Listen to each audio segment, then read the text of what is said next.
Welcome to the 3Haunted podcast, where we bring you all things horror, supernatural, folklore, mythology, and all things that go bump in the night. Hey guys, this is your co-host Ashley Lunar Goddess, Gorilla Girl filmmaker and horror-loving cinephile.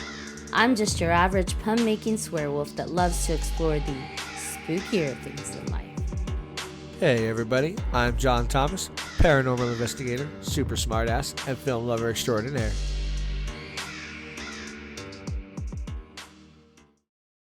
What's up, ghouls, gals, and metapals? In today's episode, we'll be talking all things Lilith. What exactly is a Lilithian? How does one become one? Dive into the world of Lilith and demon pacts with us, along with our special guest, to find out more. But first, a word from our network sponsor. Are you looking for more awesome podcasts? Head on over to withoutyourhead.com for access to the Without Your Head podcast network, where you'll find a variety of podcasts sure to keep you entertained and coming back for more. Sponsor stuff, sponsor all the way. Murder milk. Welcome back, everybody. Like Ashley said, we have a very special guest with us today. His name is JL Burkholder. Hello and welcome to the show. Nice to be here. Beautiful people. Thank you for having me. We are very excited to have you here, and I'm super excited to get into this world of Lilith. Everybody knows, whoever's listened to season 1 and season 2, I have just like a thing for talking about Lilith, and so I'm very curious about her and very happy to have you here on the show. Tell us a little bit about yourself. Well, I guess the first thing we should discuss is why I'm even here and what gives me the right to even be speaking of the Queen of Demons.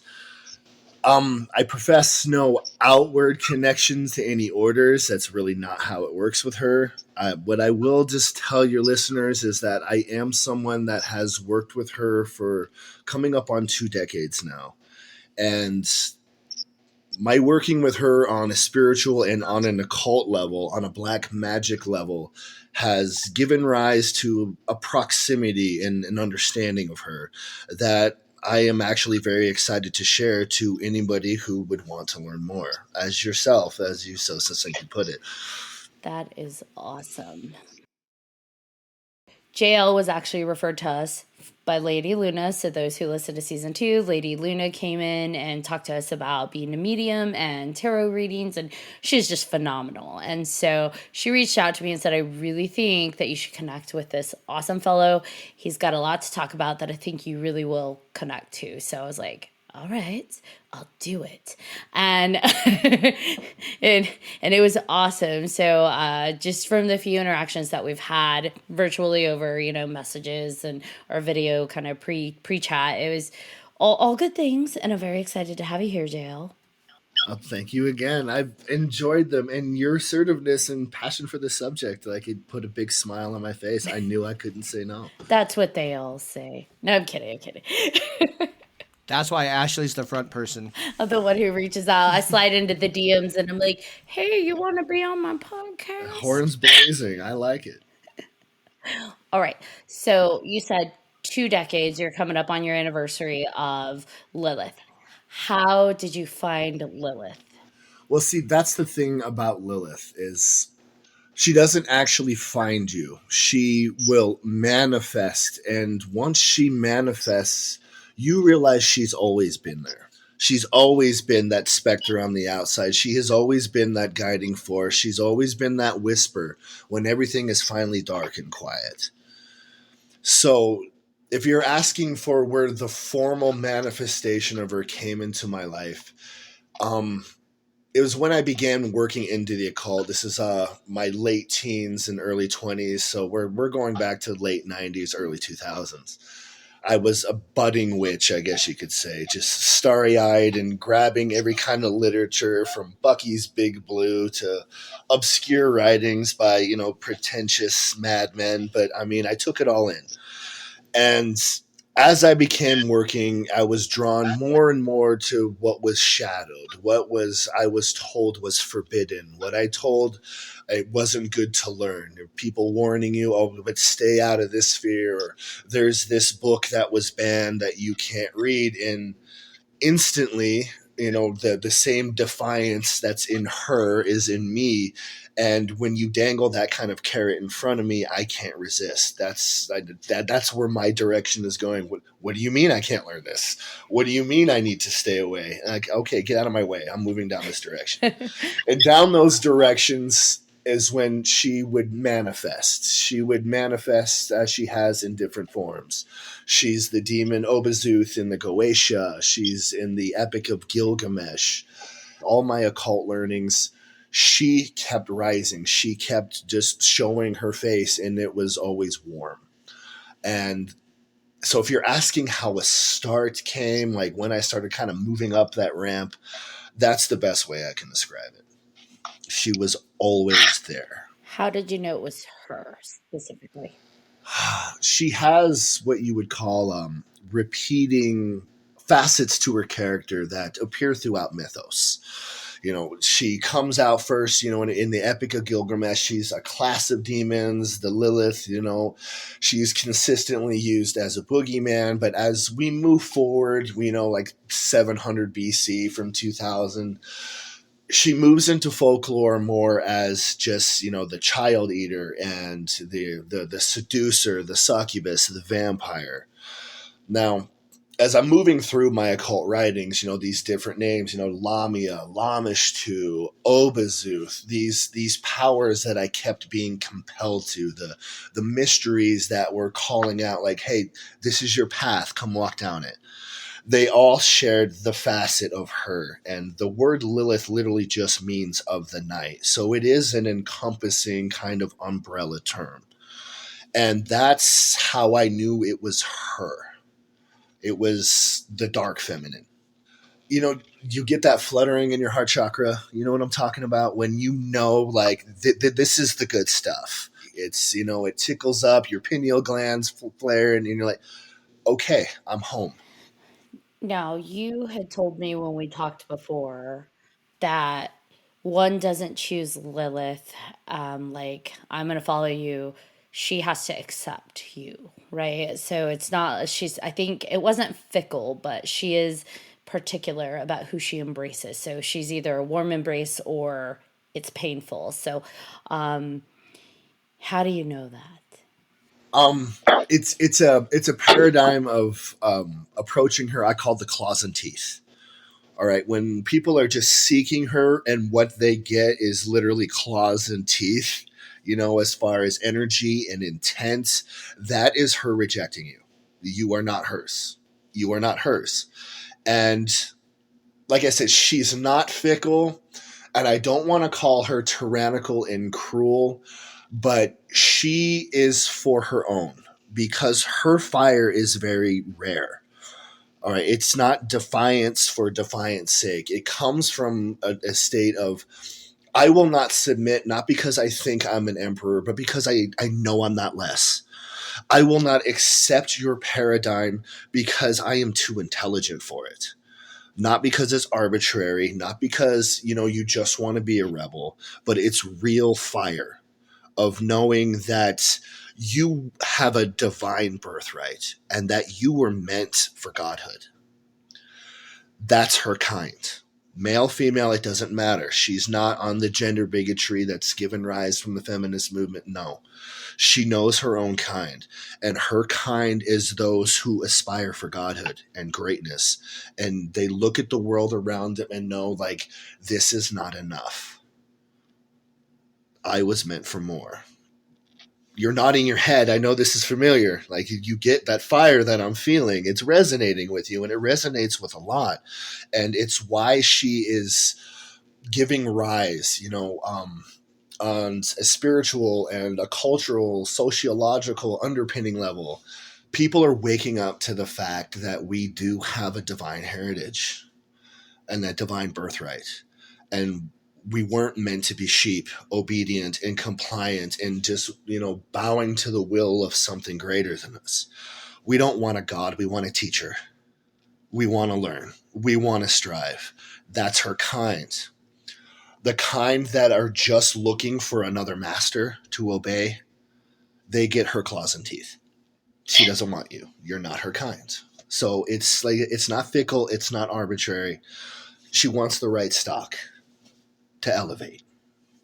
So, you started your path along the occult when you were in your, later teens and young adulthood. You came across Lilith and you intuitively knew that it was her. Lot of religions and faiths and spiritualities and paths out there. There's lots of books. Like you said, you were reading a lot of books from different occult writers, but there's not much out there on Lilith, at least not easily accessible. So how did you find your information of who she is, what her path and journey has been, her origins, and how to follow her path to become your own divinity? Well, that's a good question, and it's a bit of a loaded one. There is a formal strain of formal worship to her that goes back millennia. Gerald Gardner, the founder of Wicca, he himself has even confirmed this. If you're looking for a source more credible than some guy named JL Burkholder on a podcast, I think we can get behind that Gerald Gardner had good fruit and was a very gifted and powerful individual. So there are texts, there are stories, but where Lilith is cunning. I did a lot of research recently because I knew I was going to have to talk about her timeline. So I really wanted it like set out, you know what I mean? So we're not pulling rabbits out of hats. And what I've noticed about her, when I've first encountered where her name first appears, and this is the Epic of Gilgamesh, the Epic of Gilgamesh, arguably one of the oldest stories in human history. It goes back to ancient Sumeria, 2000 BC, probably longer. But she's mentioned as a demon there, just a class of demon. And, we move forward through time, every about 300-400 years, she gets a change. Her mythos increases from the Middle Eastern folklore where they're the first ones who really made like a boogeyman out of her. And I bring up these points, as I mentioned before, you got to follow the characteristics and attributes of Lilith when you're looking at her through the timeline, because she will have a different name, but she will still have all these same aspects, created, great, but did wrong by the gods, cursed to eat her own children, a seducer of man, the succubus, the vampire, the one declaring war on her creator. Lamia, Lamishtu, Obazuth. The list goes on. Secret names, Neptosoeleth, and in Zoroastrianism, she is Az, A-Z, which I think is pronounced Azod.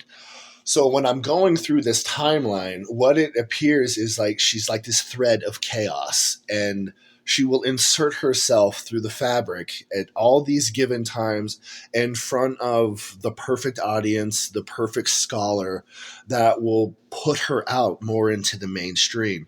So that's what you have to follow when you're looking for a chronology of Lilith, is these little pockets. You'll have it in the Kabbalah. I could quote you stuff from that. The alphabet of Ben Sirah is the one that attributes her as Adam's first wife. So we go on and on through this timeline, and that is how you have to follow her through history. As far as, if you're just an inquisitive online person and you want to get your Google search on, you're not going to find this lengthy timeline. You have to do the pockets, and you have to understand that she has a different name for every culture that she appears in. She's Kali in the Hindu faith. She's Hecate in Greco-Roman. The Lamia was used as the boogeyman and had all her aspects, cursed by Poseidon just because she was beautiful and went insane and seduced men and turned into a serpent. That's where you find her.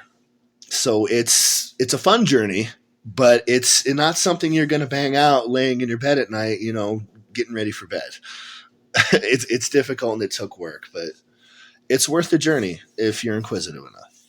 For you, I imagine that your practice with her is very personal. It's I think based on what I've gleaned from what we talked about before and based on what you're saying today, the practices or the rituals that you do for her are based on your own creations, right? It's not a book out there that has like the, IKEA steps to worshiping Lilith. If I get that correctly. Yes and no. And where I'll clarify on that is when you first go to her, just think about nothing but a rapport with her, a resonance with who her energy is, and meld it into yourself and let it reflect who you really are and what it is you like about yourself and what is it you don't. Make that journey of evolution. And as you move down that path, the right doors are going to open for you. The right text is going to fall into your hands. You're going to make the right friend connection that's going to move you further down the line. So there is, sects that will claim, espouse worship to Lilith. But if they're making spectacles of themselves, I would not trust it.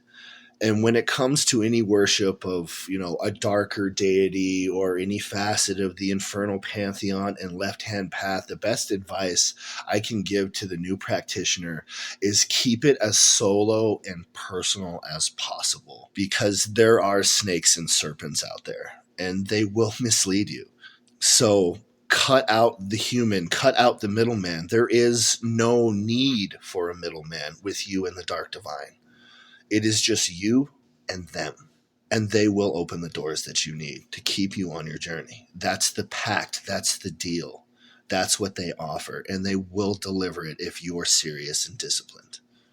Talking about the dark divine and these pacts, whether it be with Lilith or with other demon entities, a pact to me, there's a mutual benefit to that. I bring something to the table, you bring something to the table, and we make an agreement. So when we're talking about, and I imagine you can't encompass them all in one, when we're talking about Lilith, but also when we're talking about additional entities with demon pacts, what do they get in return? Because we hear the folklore, the horror stories. You're trading your soul. You're trading something about you that's gonna to be a consequence later. So what then is the trade? What's the trade-off, if there is a trade-off? Okay, this is good. Yeah, the real nature of the demon pact. Now, to touch on that, I'm going to first have to touch on kind of the programming we've underwent. The dichotomy of good and evil that first arose in Zoroastrianism, the Ahura Mazda, Ahriman Angermanu. That's actually a facet of the left hand that see him as Lucifer. But it was perpetuated by the medieval Catholic Church into this. We want to keep you in our sphere. So if you listen to anything out there, it's bad. They just want your soul. They just want to deceive you. And what it's given rise to is, a phenomenon you still see in all pop culture, religious themed movies. It's, this vampiric, like, I'm going to give you the lifestyle of a rock star and a movie god, and you're going to give me your soul, or you're going to murder babies for me, or, something ridiculous like this. The truth of demons and why they are here, it goes back to the fall of the Morning Star, which was essentially the Morning Star saying, you're going to create this, this creature, human, in our image, but you're going to keep them slaves. We are gods, but you're not going to let them be gods. Like, all they need is knowledge. This is foul, and I'm going to fix this. Him and a third, they came down as the original Watchers. Many have heard this story, teaching us astrology and smithing and mathematics and medicine. So what they get out of this is that they believe in the cause of elevating you to godhood. They don't want your soul. They don't want you to carry out these nefarious little dark deeds for them in night. They want you to recognize your divinity and be serious about it. And why they are here and what a demon actually is an angel that has agreed to keep itself close to the third dimension so it can interact with us in a more meaningful way. They are just teachers that love to teach. And this was the original pact made, and it used to be very common. Like in ancient Egypt, this was how it's done. This was the pinnacle of our magical understanding. Unfortunately, the Abrahamic religions have largely defiled it, despoiled it. They've, even now, even if you don't subscribe to the Abrahamic faith, the damage is done. How many people still see demons as this genie in a bottle that if they do dark deeds for, they're going to get this awesome life based on desire? So when you ask me what they get, they're serving their purpose and a cause they believe in, to elevate you. And when you have this relationship with these demons, it's not a give and trade. It's not a selfish relationship. It's the relationship for anyone with a formal education would have with their college professor, who's the leading professor in their major. You're not groveling, you're not necessarily subservient, but you do respect what they know. And you listen to what they have to say, and you take their lessons seriously. So that is your benefit, and what they get is they're doing what they were meant to do, what they agreed to do, and it is what they want to do. So it's a very positive relationship when working with a demon. So even with Lilith, even with, a lesser demon under, Azazel's care, always start out with just establishing a rapport with them. Just understand them. Get to know them like you would, a new friendship. And it will progress as it's meant to. And you will see that the original, just all these notions that we have about these creatures are wrong. They're not our enemies. They're our friends. They're our allies. It's just, unfortunately, the word demon kind of takes a lot of negative connotations with it, doesn't it? But where we come from, it is just the difference in their resonant frequency. Angels would be 4th, 5th, and 6th, and demons would be the lower ones. That's it. They're all the same family. There is no war. There is no conflict. Nobody is out to get the other. Okay, but it sounds like they disagreed because they're considered fallen, right? They disagreed that we should not be elevated. But then you said that what they get out of it is they're fulfilling their agreement. So my question is if that they disagreed and they dissented, who was their agreement with? Because it sounds like their agreement went against their original purpose and their original creation. So when did that purpose change, and who was that agreement to? Well, that one falls completely on the shoulders of the Morning Star himself.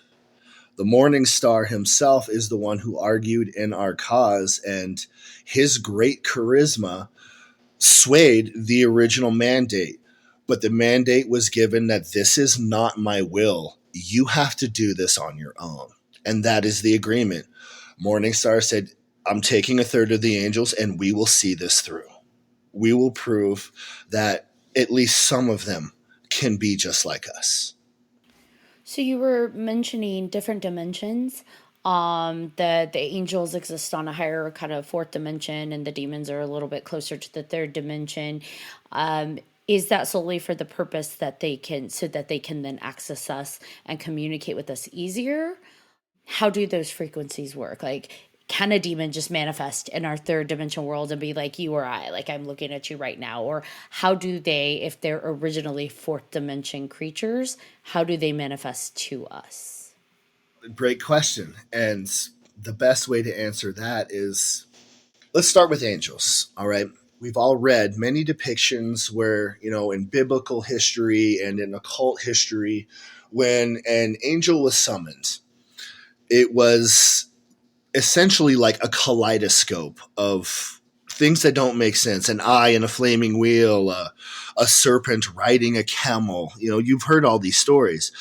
And So what this touches on is that these higher frequency beings, when they manifest, they can't manifest in a way in which our frontal lobes can perceive them or even conceive of what it's seeing. So our brains make up these little kaleidoscopes of familiar objects, just trying to make sense of them. And another facet of an angel is because they are so divorced from us on a frequency, they don't understand our primal level the way a demon who stays closer with us and has spent millennia floating about us and observing us.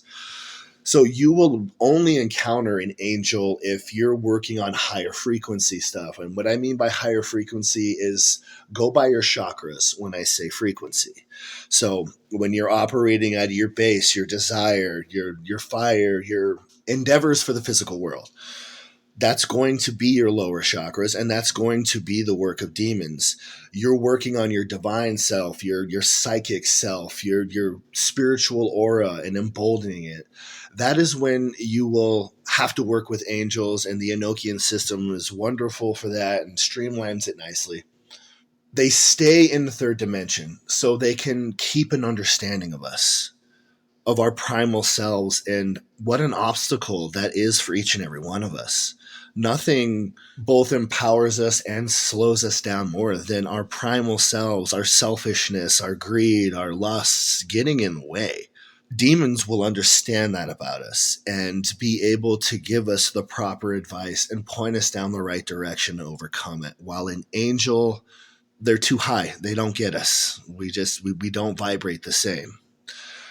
And also with a demon, yes, they can manifest into more pleasing sights because they are third dimensional. They're closer to us. So it's a lower frequency, and our little primitive frontal lobes and our weak eyes can actually take in what we're seeing. And they'll take three forms. It's the most effective. It's the attractive youth, the innocent child, or the wizened elder. Things that people are most likely to trust instantaneously. But this trust, again, it's not there to deceive you. It's not there to beguile you. It is to keep you calm, to keep you mellow. You're not talking to an unheard of being. A person, a voice has come into your life and has given you the key, the advice, the whisper that you needed, and moves on. If you have a more personal relationship with the demon, how they'll communicate with you is you'll get an image in your mind, and then you'll get a corresponding emotion with it. Like there isn't words, it isn't like the movies at all. And that will be your guide. That will be your intuition. That will be your teacher. Like you've gone as far as you can on your own. You've hit a block. Maybe you're too close to the problem to see it, but whatever, you can't move forward. That's when they come in and help you. So it's not jarring. It's actually gentle. It's not disorienting like it is dealing with angels. They're a bit much, and as you can imagine, having something physically manifest in front of you that your brain can't even make sense of, that can really upset, like it cause a disconnect with normal life. So be careful with that. That's the best I can do on the why, Ashley. I hope that's good enough. Absolutely. You mentioned the chakras and how like the lower chakras are more the third dimension, primal, demon associated chakras. And then we move up through our chakras and we get to the more transcended, external, non-primal, I guess angel-centric chakras. And I think, a lot of new age, well, not even new age, this is a very traditional school of thought as well, is balancing those chakras, putting them all in line, making sure they are all vibrating at the level that they need to vibrate. So then are we looking at it is equally important, although maybe a little bit more shocking, to work with the angels as it is the demons? Like, is it to be a well-rounded divinity, should I be kind of talking to all of them? And a should's a loaded word because nobody should do anything, but is there a balance that we strive for to work with those angels and the demons if we're capable of being able to address the angels. Well, absolutely. But here's where it comes, you're asking if we should do this and should do that. This is where the path of the individual magician becomes very personal, because we're not all vibrating the same.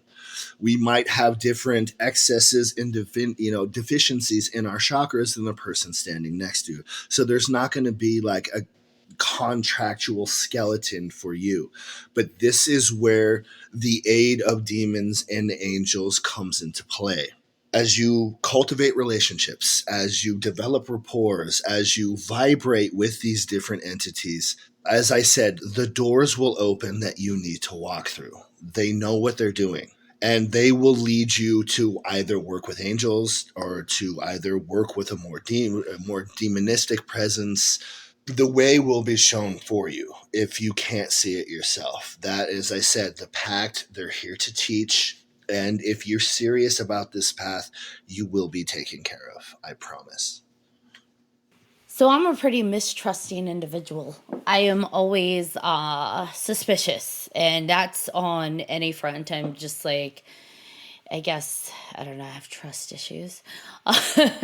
But I feel like I trust my instinct and my intuition most, but I have a hard time with the idea of trusting something external to me, whether it be a demon or an angel or a god or a devil or whatever words we want to use. Because like you said, different cultures have different names for the same thing. So trusting that, like, here's the information I'm giving you and I'm not steering you wrong, especially when we're talking about those primal urges and there's primal feelings. Like, we look at the occult books where we have the layers of demons, the layers of hell and the layers of demons, and they represent specific attributes, whether it be lust, rage, anger, vengeance. And you have like all of these things that aren't necessarily attributed with positive qualities, especially when we start to talk about things like wrath and envy, things that can potentially be destructive and get in your way, which I guess too much of anything isn't good, because we could say that about light, quote unquote, attributes as well. Too much of anything isn't necessarily positive. But for me, I'm kind of going off on a tangent now and losing my thought. We're going to circle back. Those ideas that someone else external is your teacher and they're telling you what's right. Maybe it's not trust. Maybe I just have authority issues, is where I start to have trouble with. So how do you navigate that, especially when you are trying to find a point of your own divinity and your own strength and your own autonomy? Well, this is the part where I tell you this is your lucky day, Ashley. That defiance, that questioning, that I am not just going to bow down and be a sheep. I am going to be discerning. I'm going to weigh consequences of my actions. Lilith is exactly where you need to be. This is her fire. This is what she understands. And if you are not like this, I can assure you right now, you are not one of hers. So you're on the right track, my friend. And my advice to you is to keep being discerning. Go slow. Take baby steps. Only put in what you're comfortable with at any given time. Get a little piece of information, see a little bit of a road. Yes, question, discern. Don't let anything beguile you. She understands that. That is the same fire that is her. That is her entire mythos. She would not arbitrarily bow down. She would not arbitrarily follow. She knows she is not less. She knows she is not a simpleton. And if you go to her with this same fire, she will sympathize with you. She will understand you. And she will give you the right shiny to investigate for a little while and then make up your own mind. That is the essence of Lilith. You are divinity. You will decide what is righteous. And she's with you on this. So once again, thumbs up, and I applaud you. This is good. This is very good. I feel like I don't even mean to. My brain is constantly circling and going through everything that's said, and so I sometimes have to check myself because I'm automatically. But hold on, and so it's not often you get question that, especially when a lot of people from my age group and older, we get raised, if you are raised in a specific faith or you're raised in some kind of dogmatic religion, like questioning is bad. You are very in trouble for saying, but hold on, that doesn't make sense to me, or something isn't ringing true to me. I even had a conversation with an individual recently where they're just like, I think they said something about the subject of Lilith came up, and I don't remember why. And they said, basically women are at fault because they were also the first ones to fall. They're like, Adam wasn't the one that fell first, it was Eve. So women are weak or the more vulnerable basically to temptation. And I was like, oh, that's rude. Like, you ever just want to knee jerk punch somebody in the throat? Like, that's what I felt. And they're like, you can blame a lot of stuff on women because they're the ones that came first. And I'm like, except the fact that, like, you already had a strong woman and then she got cast out because she was strong. They just created a robot to be the one who's like, okay, I'll do whatever you say. Of course that one's probably going to cave a little because she wasn't built with the same gumption and spark and, like, actual autonomy that the first model was. And so you traded it in for that cheaper model, you got what you got. But I don't know. I found that interesting. And they're like, that's not true. I said, well, you have your truth and I have my truth. We can only speak from our own truths and what resonates with you, I said. And so if you have a different truth, that's your journey. But for me, this is where I sit. And they're like, no. And I think they said, like, that's new age bullshit. They're like, no, there's your truth, there's someone else's truth, and there's the truth. They're like, so you can call it your truth, someone else's truth, and they're like, and that's just dancing around bullshit. They're like, there is the truth, and the truth is, and I'm like, oh, I'm gonna walk away from this conversation because sometimes that's all you can do. When a person is so set in something that is fundamentally wrong to you that it's almost pointless to argue it because it's like you've got your truth that is sitting with you in a way that you're holding on to it, whether I feel it's not correct or whatever. For me, it is directly opposed to mine. And sometimes that's, for me, how you just have to exist. Our path and where we're at right now, because we can't live for the future. We can't live for the past. Like, where we are right now, our truths are not matching up. And they're not going to. And that's okay. That is absolutely okay. But it's really hard sometimes for people to be okay with the fact that you're not going to convince me. Because if I accept your truth and I know inside that just doesn't ring right with me, I'm kind of poisoning myself. Oh man, I got off track again. I don't even know where my original point was. So, yay. Now, we read on Etsy, which was hilarious actually, that Lilith is a very particular demon and that if you make pacts with other demons, you have to make the pact with her first and you have to pay tribute to her first. And then other lesser demons are to follow. So my question to you is, do you know that to be true for you, or is that like a load of bullshit? Well, unfortunately, no, it's not a load of bullshit. When dealing with angels and demons, there is a hierarchy that needs to be acknowledged.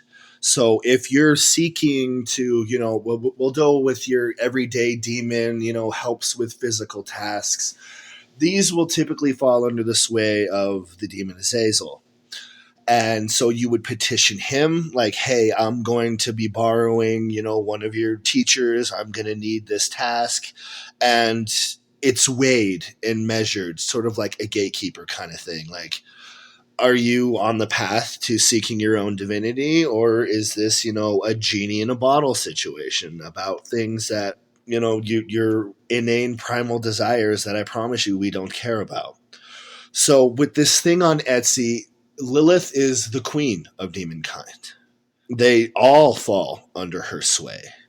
So as far as contacting individual demons under her sway, I haven't done much work outside of that sphere. She's always been there. So that's always been the route that I've always taken, if that makes sense, like from my personal practice.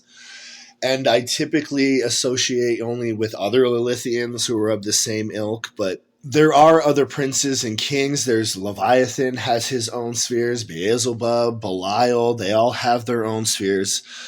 As far as with Lilith goes, it's a definite boon to siding with her, is because if she has embraced you, then they all have to embrace you.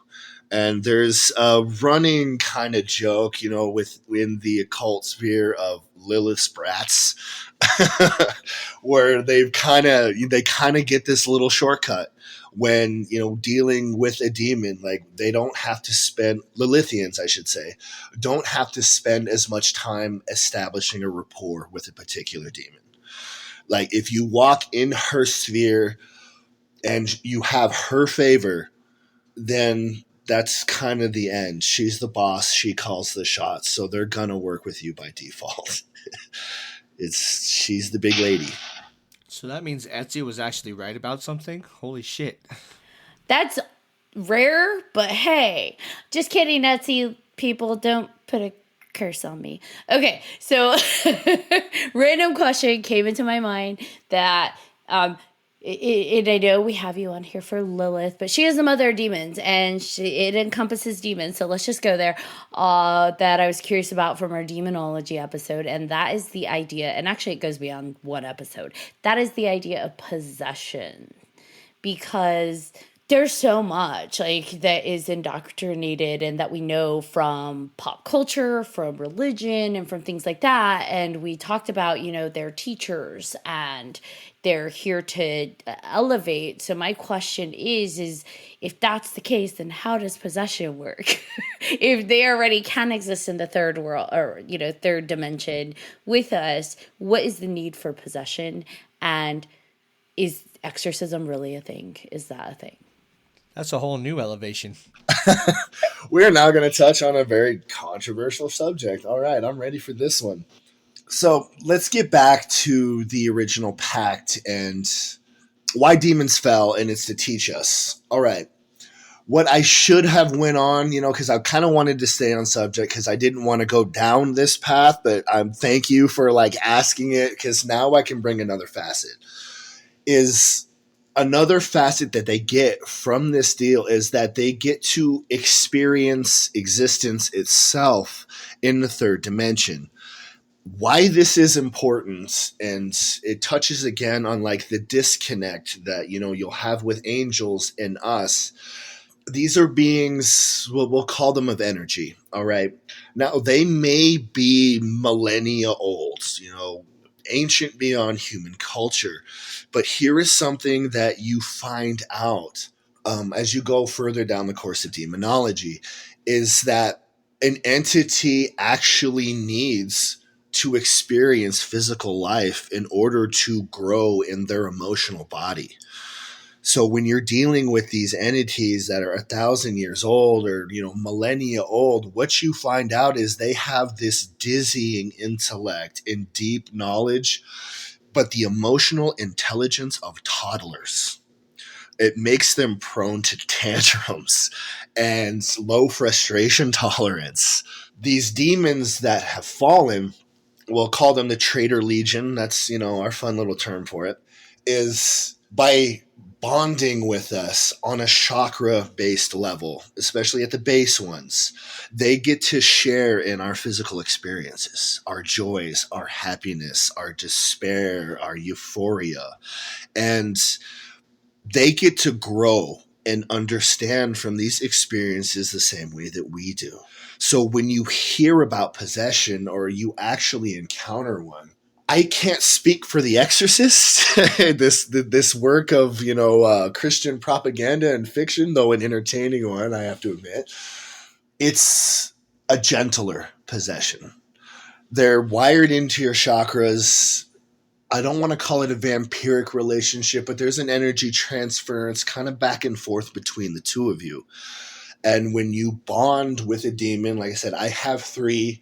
This is also part of the arrangement, is that I will share my energy and my consciousness with them. They're not necessarily in the driver's seat, but they're there and they're going through these experiences with me.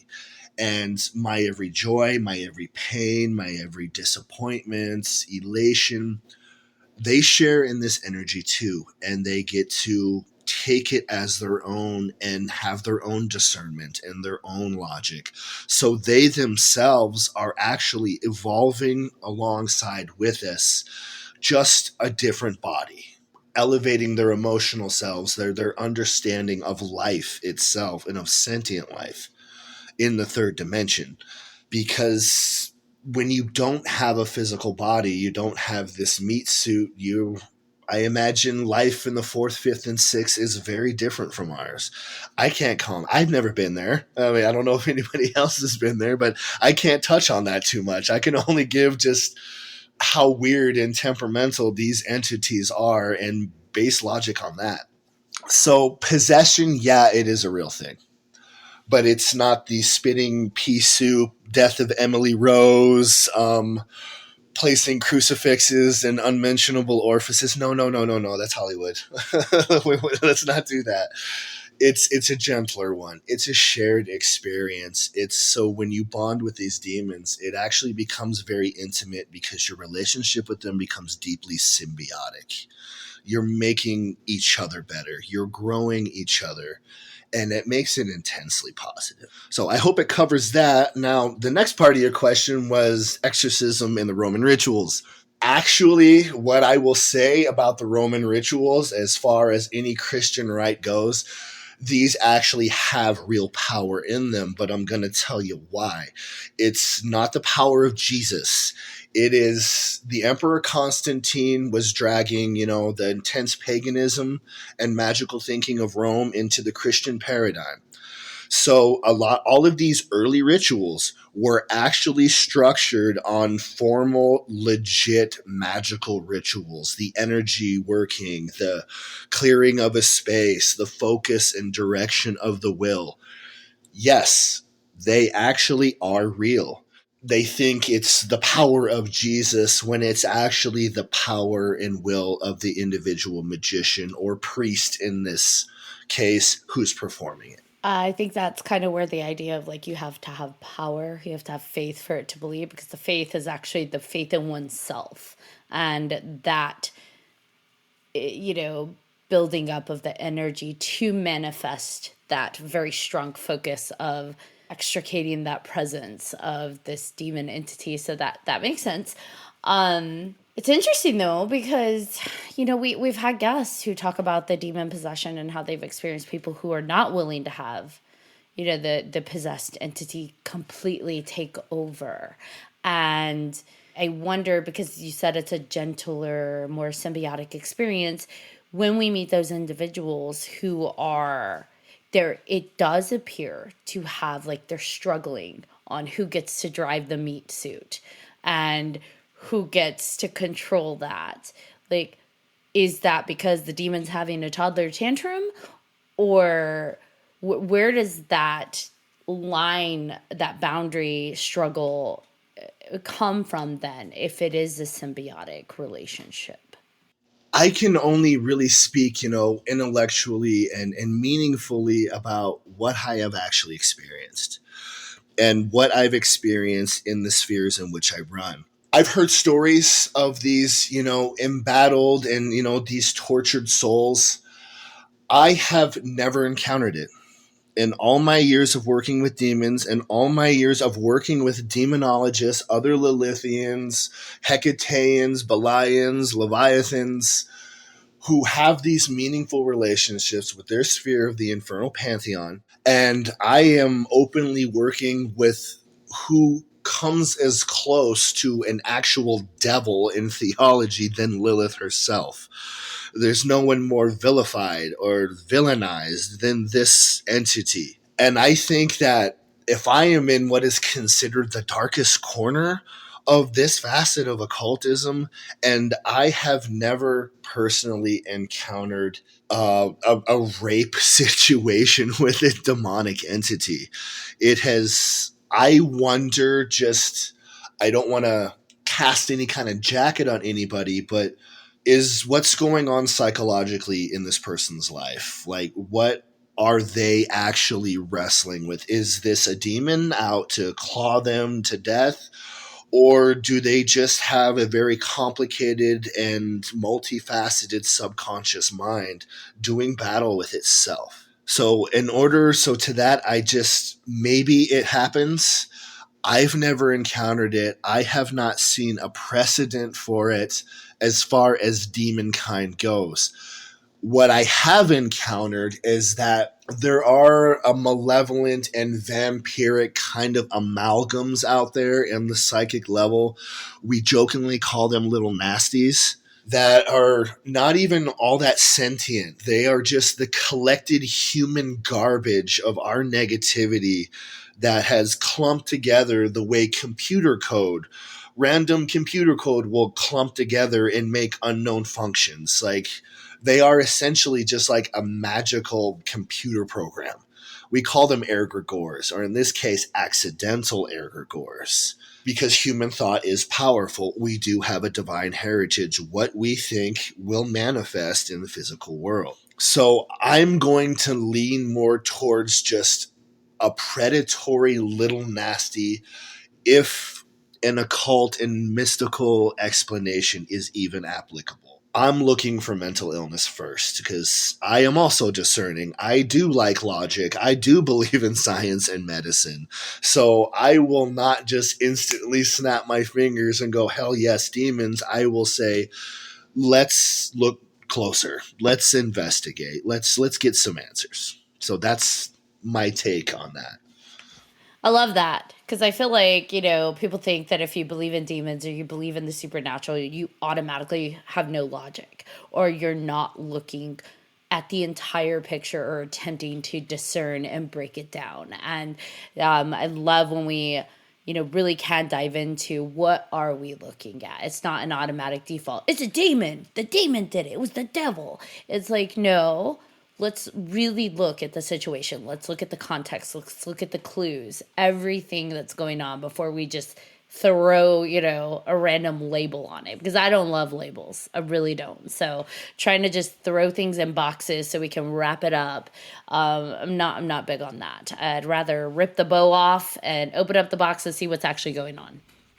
Scooby-Doo that shit. Let's Scooby-Doo that shit. Exactly. And I love that there was so much more than Lilith. You talked about like Leviathans and Lilithians, I think you said. Like, there's a whole world out there we have no idea about. And I love that you're on here so willing and open to talking about that stuff with us. So my next question for you, since you're so easy to talk to you about this stuff and candid, which I love and appreciate. Thank you very much for being that open with us.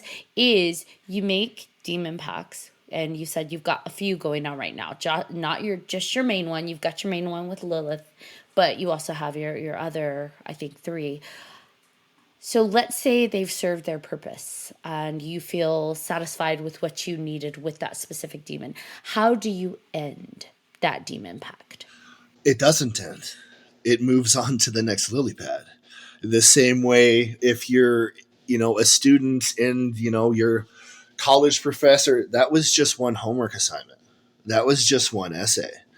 There's another one coming, and there's another quiz coming, and there's another test coming, and there's another hill that you have to climb. It never stops. And where I want to caution people is that they, again, the genie in a bottle mentality, they come seeking darkness, thinking that it's going to be the easy way out. And I cannot stress you enough, like, you are making a big mistake. to go in darkness, to adopt these as your patron, to say that I resonate with you, I believe in what you believe, and I see this divinity in myself. Get ready for tests, get ready for toil, get ready for discipline, get ready for sacrifice, and also get ready for pain, because pain is the great teacher. All of our greatest wisdom, we can look back into our life. Did that come from a place of ignorant bliss, or did it come from a low point that you had to overcome?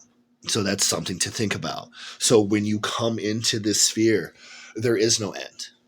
The end is when you've shuffled off your mortal coil and now you're left with your energetic body. Is it enough for ascendance? Is it enough for your godhood?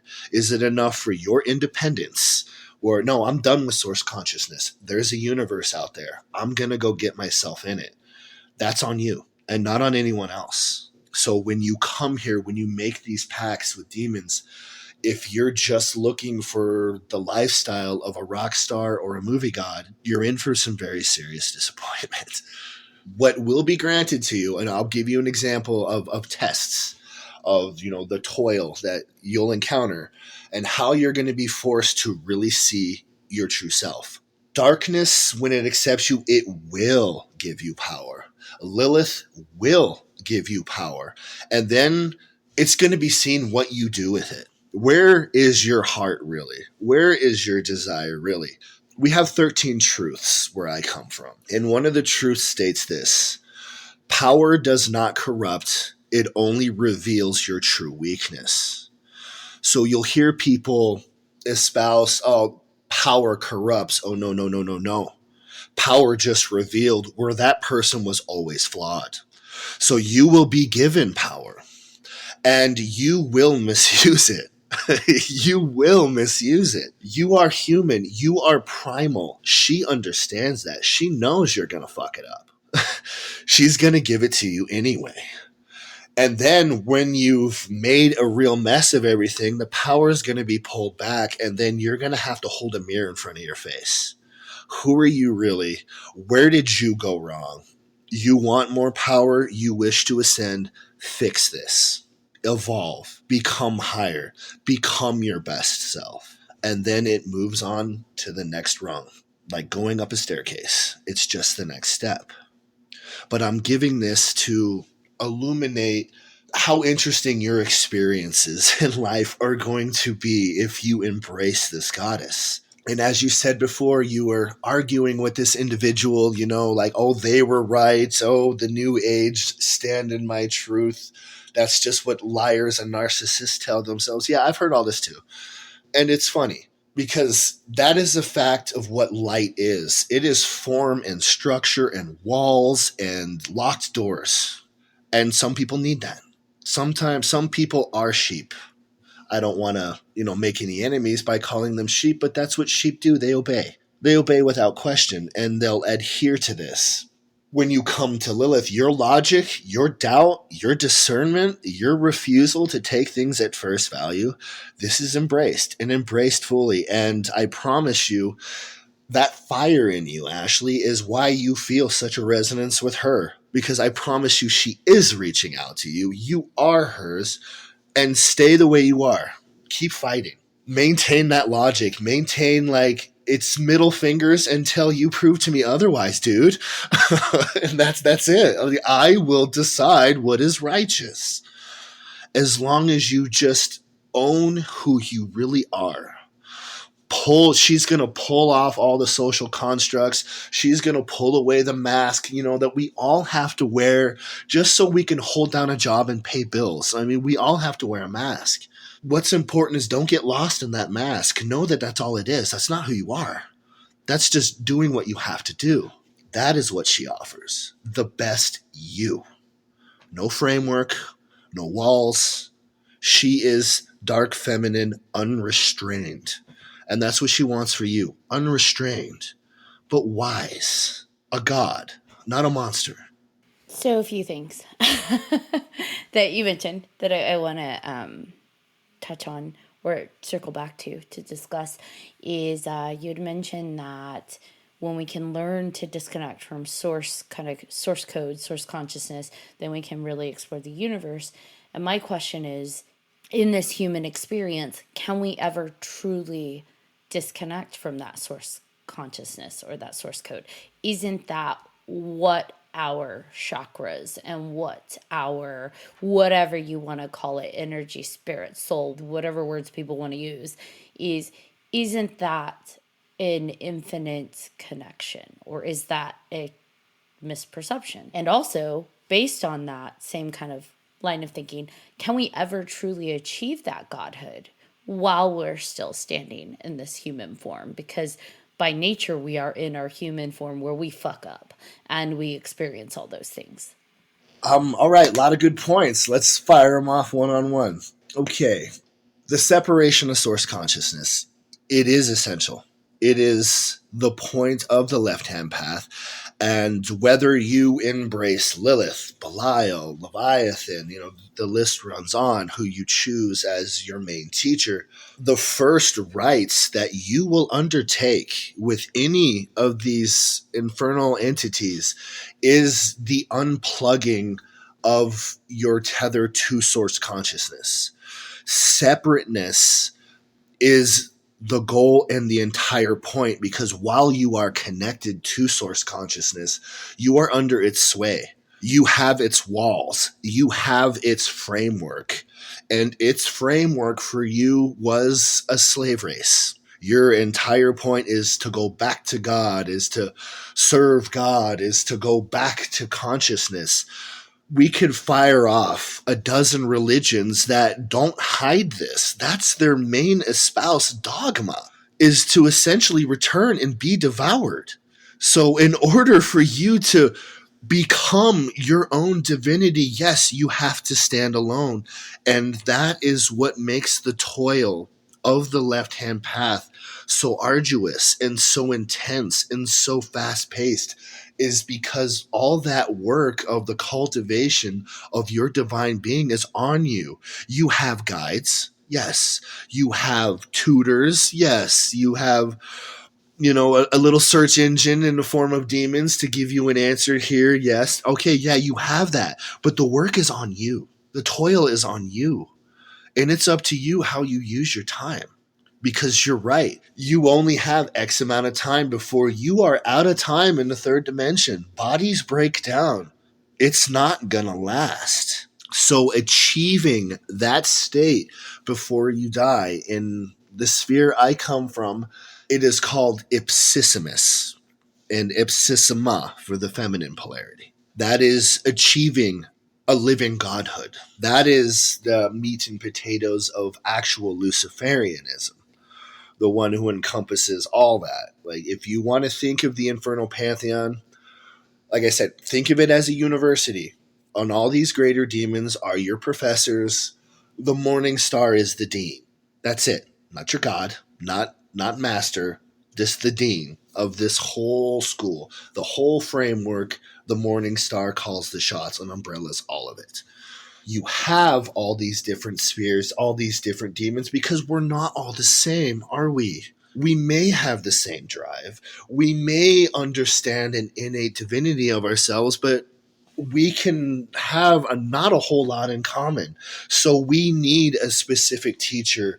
We need our own tutors. We need our own classrooms in order to ascend to the same goal. And that is where all these different demons and all these lesser demons, they all come in. A vast university where if you are of this ilk that knows that I am meant for more than what these five senses can offer me, and I can't be swayed from this. I can't be shamed from this. I can't be told I'm wrong. I can't be called a heretic. I can't be called an evil person. I don't care. I know I am not less, and I will not submit. The fire of Lilith. So to that I say, it comes up to you. And do you really want it? Is this really who you are, or is this a subject that fascinates? And both are valid. We're all different, and we're all going to, even if we're striving for this, we're all going to get there on our own steam. people ask me for these frameworks and, like systematically how things are going to play out. I can't do that without lying to you, because every magician's path is a beautiful and unique snowflake. My path, my journey, how things have played out, it's not going to be the same for you. That's why I'm giving this kind of broad generalization of establish your rapport, be honest with who you are, and know what it is you actually want. Not what you're programmed to want, not what they tell you you're supposed to want. Who the fuck are you individually, and what is your will? That is Lilith. And that is why I am here. If you establish your own rapport, even if it's not with Lilith, another member of the Infernal Pantheon, one who might resonate more with you, someone who you might feel more warmth from, valid, because it's all going to lead to the same place. Some of us, we don't hear the universe in the same way. Some of us find, answers in art. Some of us are moved by music. You see what I'm saying? We're all different. And they're going to take what is you. That's where they're going to communicate with you. But then it comes with trust, right? As you were saying, Ashley, he's saying it's going to work out. That's not good enough for me. And that's great. That's beautiful. I love that. Don't lose that. Take that to her, and she's going to understand. Thank you. That was very passionate. So two things, because you said you could have living godhood. Love that term, by the way. That's really awesome. So with living godhood, if an individual is able to attain this living godhood, does that mean then they have achieved a level in the hierarchy that is greater than the demons and greater than the angels? Do they then not require the teachers? Because I know you said it's rung by rung in lily pad. So if we are really able to go through that pain and go through that growth and achieve that living godhood, are we then surpassing in the hierarchy? Or is it because we're meat bags, we're still kind of below? Okay. It's a good question. It's, you're essentially asking, where on the totem pole do we stand once we achieve ipsissimus or ipsissima? And the only clear-cut answer, because I asked this question myself, well, something similar. What was imparted to me by the Dark Lady herself is welcomed into a community more vast than you can imagine. That's all she gave me. I'm sorry. I wish I could, flip open the Dead Sea Scrolls and lay it out for you, but unfortunately it doesn't always work that way. Welcomed into a community more vast than we can imagine. That to me is telling me that you have achieved godhood. The universe is going to open up to you. And for who I am and what I was seeking when I asked that question, it was exactly what I needed. I like that she kept it simple. I mean, it sounds like that's what we need, right? Is to keep it simple.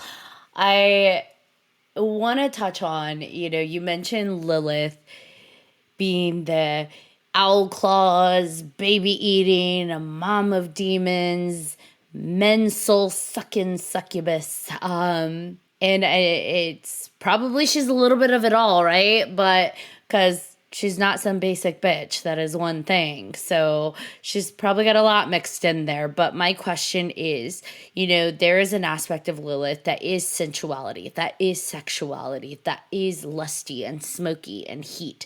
And, you do find those items on the internet about how to summon Lilith. Because I imagine there's not one path to summoning demons and making pacts with demons. So then do those ritual summonings and those pacts, are they really specific to just how you identify with that entity, whether it be blood-based or sigil-based or sex-based? Because sex magic is a hell of a thing, and at some point I want to have an episode all about sex magic. What does that look like? Because I feel like for me, that's when I think Lilith, that's what I associate, is that sexuality and that heat and that sensuality. But it sounds like to me, for you, it's more of like a maternal, dark feminine. So is that what dictates then the type of rituals to summon and connect? Yes, on most accounts. You touched on the baby eating.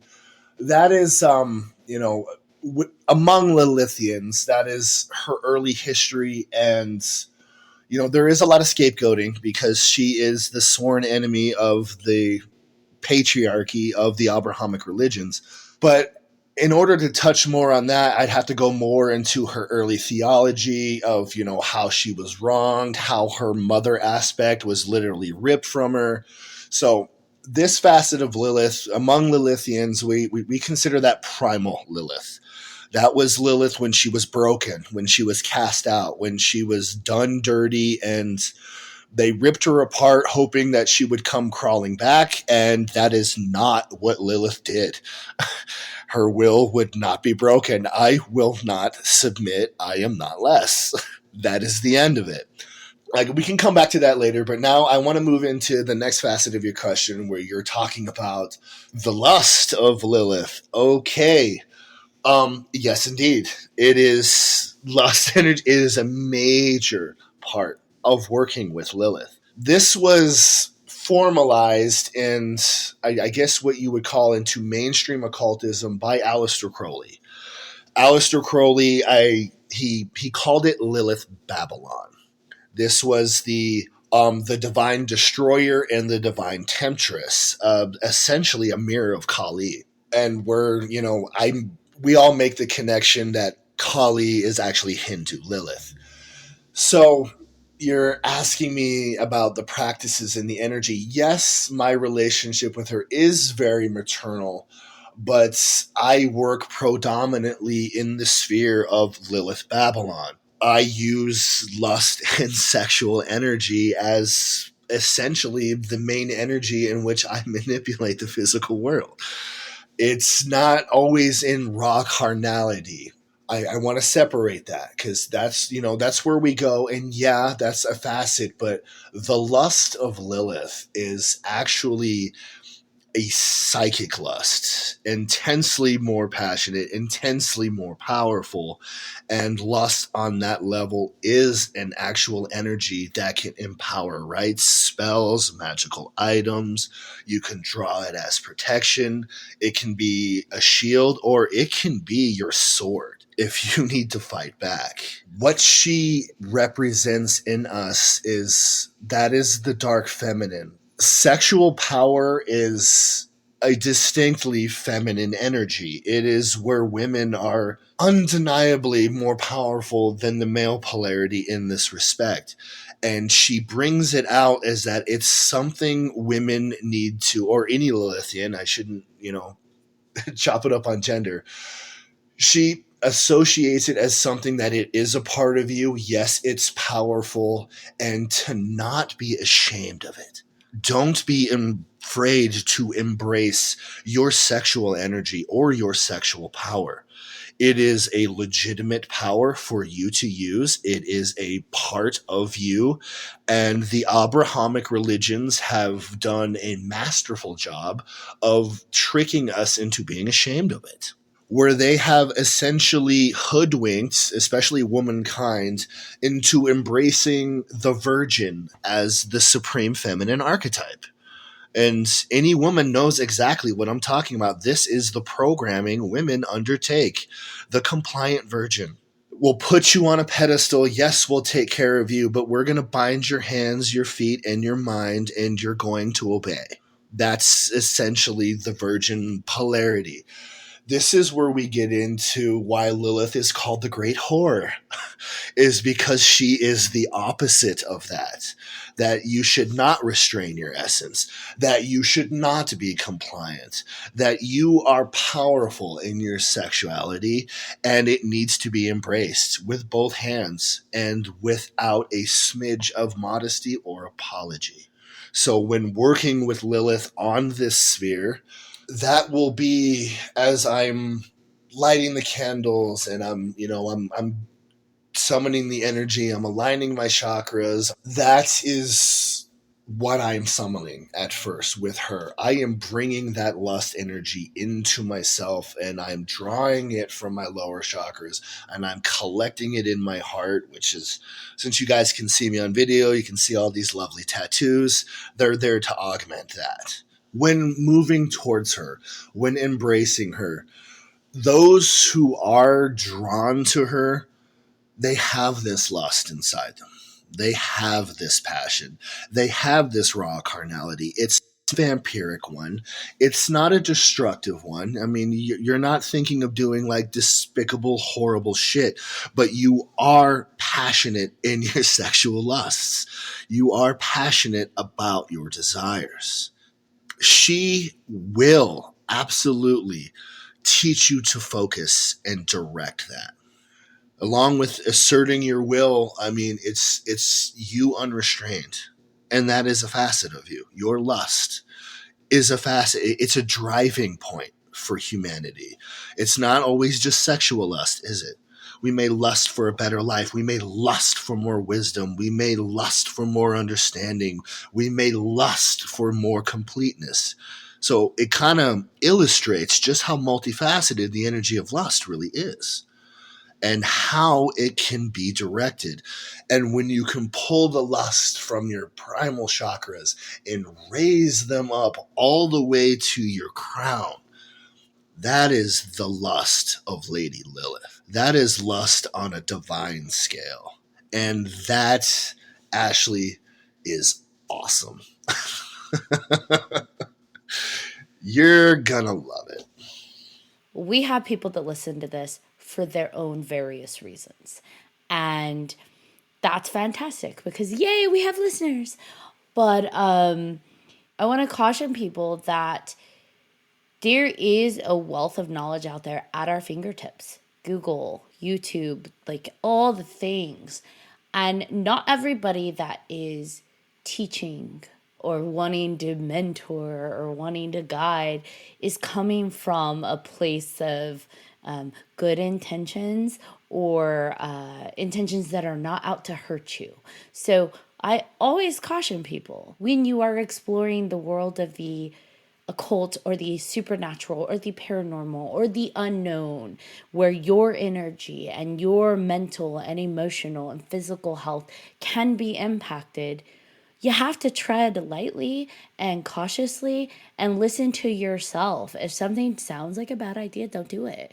But I do want your input on that, JL, because I know you've talked about that before too, that you got to deal with some people out there that are maybe not dealing with the best scruples. I'm glad you brought this up because, as I said, I draw my own experiences. You know, I don't like armchair magicians. I don't like, library book occultists. Like, if I'm going to take you seriously, I need to know that you've walked this path, that you've practiced, that you've seen, that you've done.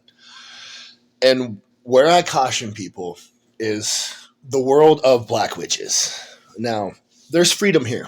Correct? You've heard me speak of this. Like, it's you decide what is righteous, and what needs to be cautioned against is what some person decides what is righteous may not be in line with yours. And here is another facet that needs to be brought up. What you deal with when you embrace the darker pantheon, the infernal pantheon, Lilith, as I said, we could go through the demon names. What you will not deal in right and wrong anymore. You will deal in what is real, and what is real is consequences for your actions. That is the moral standpoint that dictates what you do and don't do, and it's individual and it's personal. There's a lot of selfishness that can arise and from people that you will encounter in this sphere. And a major pitfall that I always warn the early practitioner about is you'll encounter the individual who actually does have some occult wisdom, who actually does have some magical ability. Now, they're going to derail from the path of godhood. And as I said, they're going to abuse it. Remember when I said you're given power, and you will fuck it up. You will. You're human. Like, don't even lie to yourself about this. You get power, you're going to abuse it at first. I mean, I'm sorry. We all want to be a baby Jesus, but it's just not how it is. We are animals. Our primal self can give rise, and you give the primal self too much power, you're going to do damage.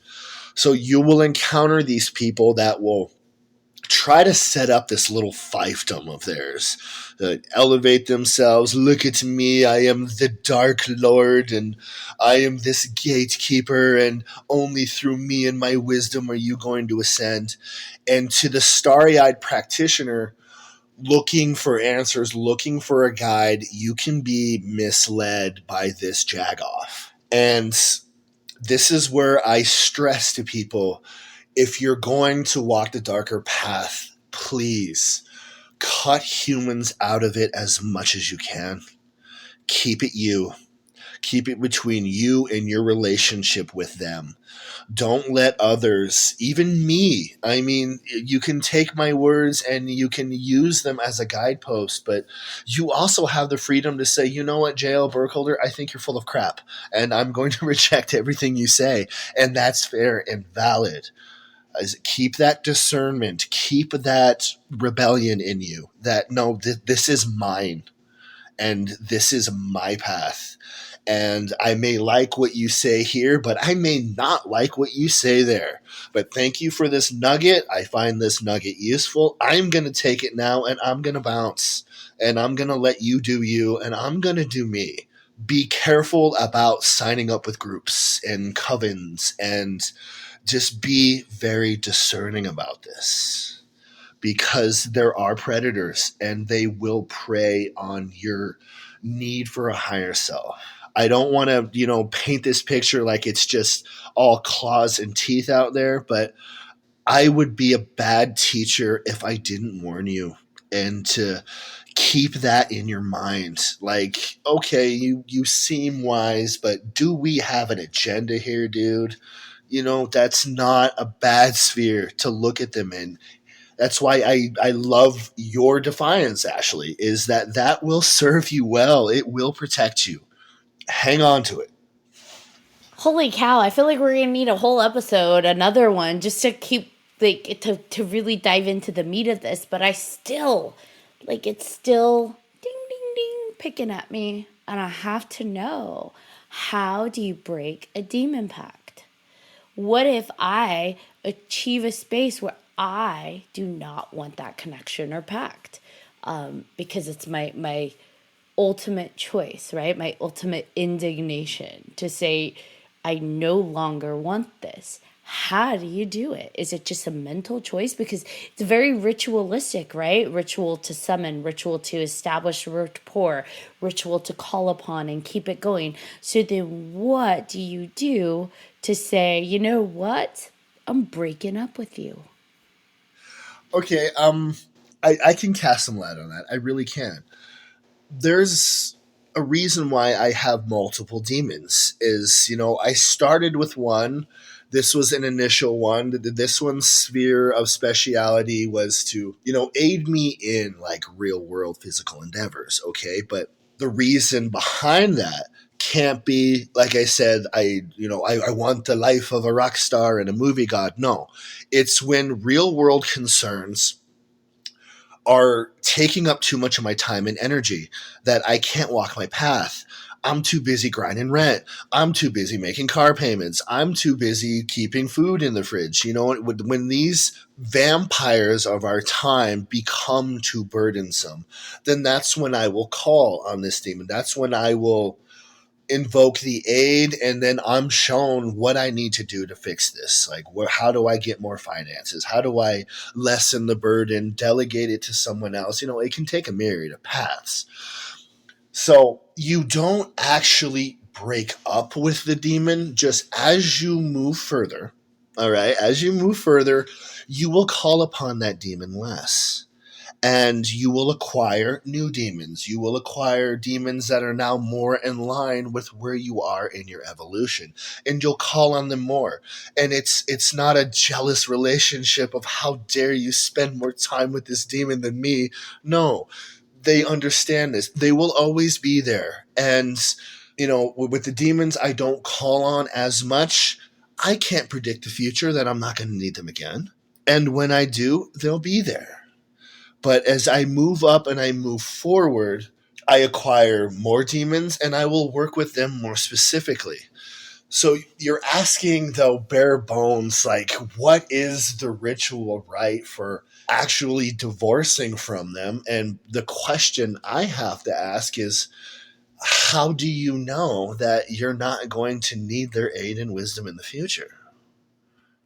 Being the ultimate rebel that I am, I don't like hanging ties. So if it's like I don't want to share my chakras with that one anymore, I don't want it to be able to have its human growth experiences through me, from me, tendril. I don't want to be the eyes anymore. I don't want that to be the funnel, because our relationship has seen its course. And maybe it's a misstep on my part because I may need them in the future. But let's say, you know what, I still want to make that choice. I guess for me, it's just figuring out not the specific ritual, but like, is that a thing? Or once you open the door is open and you cannot, it's just not a thing to close that door again. Okay, that's fair. And you have to kind of forgive me. I kind of wanted to drag that out of you a little bit because that was the question I wanted you to ask. Is it, binding? Is it forever? Like, is it going to be a marriage I can't get out of? And I can understand your reticence about that. No, I don't want a ball and chain on me for the rest of my waking life. All right. Then I have good news for you. Yes, you can separate yourself from them. Yes, you can break away and just decide, I don't have the chakra energy for all of you, and I need to make a choice. And can I separate? Yes, Ashley, you absolutely can. You are not a prisoner in any way. You are not shrugging off the ball and chain of one entity only to wear a backpack full of bricks of another. So if you do reach that point where you just know, I don't need this relationship anymore, yes, it can be broken. And it can be broken. There's no malice. There's no how dare you. There is no movie time, Constantine, supernatural, Winchester Brothers thing going on where it's going to be a fight to the death for you to get free. No, a separation, what can be done can be undone. Always. As I said, take that discernment, because I can't comment on reestablishing and how that goes because I've never experienced it. So I don't want to give you theory, but maybe when it's gone forever. I don't think so, because the nature of this sphere, the nature of Lilith and working with demons is that it is a fluid situation, is that it's free because, as I said, it needs to be an individual experience tailored to who you are, not who you're supposed to be, not who society tells you are. So if you're that type where it's like, okay, I got what I need, I'm done, then I can assure you, yes, you are going to have the freedom for that. Here is something that I do want to leave people, and it factors in with Lilith, and because her nature is darkness.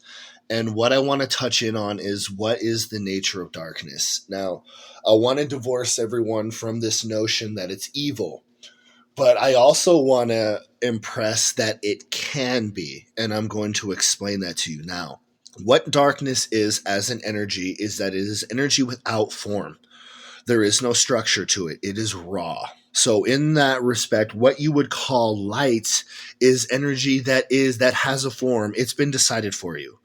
It's usually the religion that we were raised with. Here's what you eat. Here's what you wear. Here's what you think. It's energy that's all been decided for you. Now, with darkness, there is none of that form. It waits for you to give it its form. So when you approach raw darkness, it's going to become a reflection of who you are and what's inside. So when you hear people say they've tapped into darkness and they saw malevolence, they saw claws, they saw teeth, they saw all this horrible nightmarish stuff, I immediately call them out like, you did not see darkness for what it is. You saw it for what's inside you. You reflected that upon the empty slate, and that's what it gave you.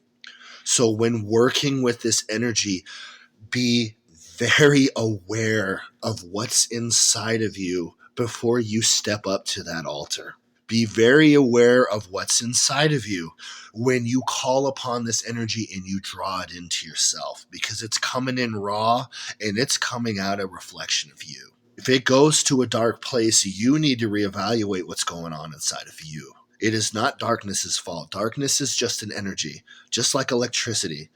And it has rules to it, just like electricity does. Electricity doesn't care. You build a circuit, it'll surge through you and kill you. It doesn't care. That doesn't make electricity evil. That means that you didn't have the wisdom to know what you were working with. Now, did you? That is not darkness's fault. That is not electricity's fault. So I'm going to save you and give you that bit of information. You've heard me speak of the lust of Lady Lilith and the higher chakras. I bring it to the higher chakras because that is the form of the raw energy of her that I wanted to take. And there's also another energy that I highly recommend to the dark practitioner. You want to give darkness a form, give it love. Use love inside of you to give it its form. And I promise you wonderful things. Because how can love ever be wrong? How can love ever be toxic and poisonous? So when I do teach people magic, when I do teach people how to harness into this energy, and when I tell them how to establish rapport with Lilith and with demons, is bring joy into yourself, bring love into yourself, bring the positive attributes that I actually attribute to the inner child when we were born perfect love and perfect trust. If you can summon that part of you, put that in the driver's seat, and then approach an entity of darkness like Lilith, like Hecate, like Kali, like Lamishtu, like Ereshkigal, all these names for Lilith, and according to whatever culture you're in, you bring that to the table and they will recognize you as a divine being, a baby god, a toddler, but a god, a kith, a kindred. If you bring just raw primal desire, if you just bring selfishness, if you just bring that I want what I want because I want it, I mean, there's the freedom to do that, but I caution you, that's the frequency you're embracing. And you have to ask yourself, is that the kind of god or goddess that you want to be? So with that, I say go forth and conquer. Keep other humans out of the mix as much as possible. Establish your own rapport, but do it on a standpoint of honesty. Don't do it on the standpoint of this is who I like to pretend to be. No. That's not going to last here. It's not going to last. It will lead you down paths of self-delusion and self-deception. And again, you have the freedom to do that, but that's where people will meet ruin when they embrace this sphere, is they're not being honest with themselves. And they're moving forward for what I would call not the right reasons. But that, again, that's hard to say because there really is no right or wrong here. So I'll just have to use the words of, is it the reasons of your best self? Because that is why you're supposed to be here. And I think the best self and a real sense of maybe what is right and what is wrong is inscribed in our hearts from birth. We don't need a book to tell us. We don't need anyone to tell us. I think we know in ourselves, we know what is beautiful and what is just ugly. And I tell you, embrace the beauty. That was amazing. And I appreciate you so much for coming on and talking about this. Holy cow. We have definitely taken up 2 hours of your time. I promised you one. So thank you for being willing to go over on that. I love the conversations that we had. Thank you for being open to answering all my rebuttals and going down those passive, but hold on, wait a minute. I appreciate you being open to being here and talking about those things with us. You have a very eloquent way of speaking, and just wow. John, do you have anything? I mean, just like she said, wow. Thank you for seriously coming on, and just want to say thank you again for coming on and doing that. And thank you guys. This was intensely enjoyable and pleasant, and I've often found that taking a role in teaching it emboldens me too. It's difficult to kind of pin down what I mean by that, but it makes me grow as well. So I thank you for the opportunity to come on here and maybe just shed some light and cast away, some of all this dispersions and pop cultureness and our instincts about ourselves and our divinity and our divine birthright and our inherent beauty is not wrong. And I hope I can cast away a lot of the negativity that has been in place to scarecrow us away from being who we were meant to be. So thank you guys, beautiful people.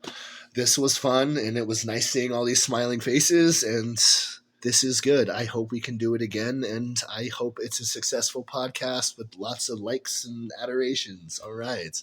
Everybody wins. If I reach just one person out there in a meaningful way, it was a worthy endeavor, and I am satisfied. Thank you so much, JL Burkholder. We appreciate you. All right, Johnny John, bring us home. All right, everybody. Thank you for listening to this episode of 3Haunted Podcast with your host. I'm John Thomas. I am Ashley Lunar Goddess. If anybody has any questions, comments, or episode suggestions, please feel free to email us at 3hauntedpodcast@gmail.com. And like we ask all the time, if you haven't done so already, please like, follow, and subscribe to all of our social media. You don't want to miss one crazy moment. Until next time.